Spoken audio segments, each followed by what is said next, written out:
हर हर महादेव मित्रों।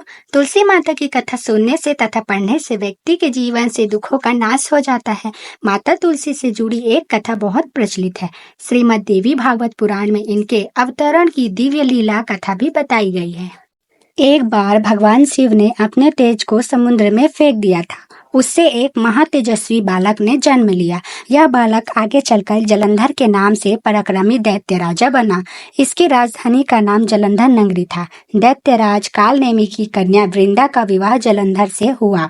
जलंधर महाराक्षस था। अपनी सत्ता के मद में चूर उसने माता लक्ष्मी को पाने की कामना से युद्ध किया, परंतु समुद्र से ही उत्पन्न होने के कारण माता लक्ष्मी ने उसे अपने भाई के रूप में स्वीकार किया।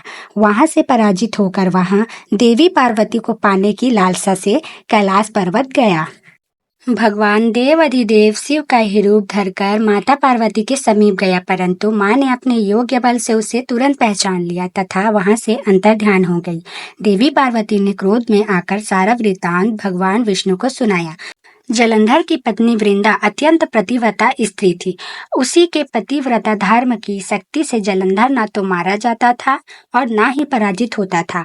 इसलिए जलंधर का नाश करने के लिए वृंदा के पतिव्रता को भंग करना बहुत जरूरी था।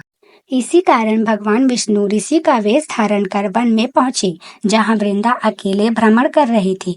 भगवान के दो मायावी राक्षस भी थे, जिन्हें देखकर वृंदा भयभीत हो गई। ऋषि ने वृंदा के सामने पल में दोनों को भस्म कर दिया। उनकी शक्ति को देखकर वृंदा कैलाश पर्वत में महादेव के साथ युद्ध कर रहे अपने पति जलंधर के बारे में पूछा। ऋषि ने अपने माया जाल से दो वानर प्रकट किए। एक वानर के हाथ में जलंधर का सिर था तथा दूसरे के हाथ में धड़।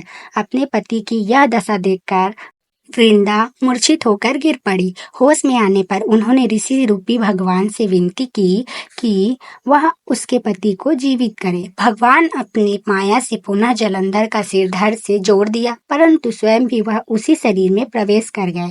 वृंदा को आभास न हुआ। जलंधर बने भगवान के साथ वृंदा पतिव्रता का व्यवहार करने लगी, जिससे उसका सतीत्व भंग हो गया। ऐसा होते ही वृंदा का पति जलंधर युद्ध में हार गया।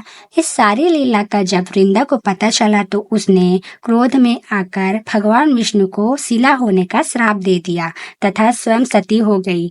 जहां वृंदा भस्म हुई वहां तुलसी का पौधा उगा। भगवान विष्णु ने वृंदा से कहा, हे वृंदा, तुम सतीत्व के कारण मुझे लक्ष्मी से भी अधिक प्रिय हो गई। अब तुम तुलसी के रूप में सदा मेरे साथ रहोगी। जो भी मनुष्य मेरे शालिग्राम रूप के साथ तुलसी का विवाह करेगा, उसे इस लोक और परलोक में विपुल यश की प्राप्ति होगी। जिस घर में तुलसी होती है वहां यम के दूत भी असमय नहीं जा सकते। गंगा व नर्मदा के जल में स्नान तुलसी के पूजन के बराबर माना जाता है। चाहे मनुष्य कितना भी पापी क्यों नहीं, मृत्यु के समय जिसके प्राण मंजरी रहित तुलसी और गंगा जल मुख में रख कर निकल जाते हैं, वह पापों से मुक्त होकर वैकुंठ धाम को प्राप्त होता है। जो मनुष्य तुलसी व आंवलों की छाया में अपने पितरों का श्राद्ध करता है, उसके पितर मोक्ष को प्राप्त हो जाते हैं। जय माँ तुलसी।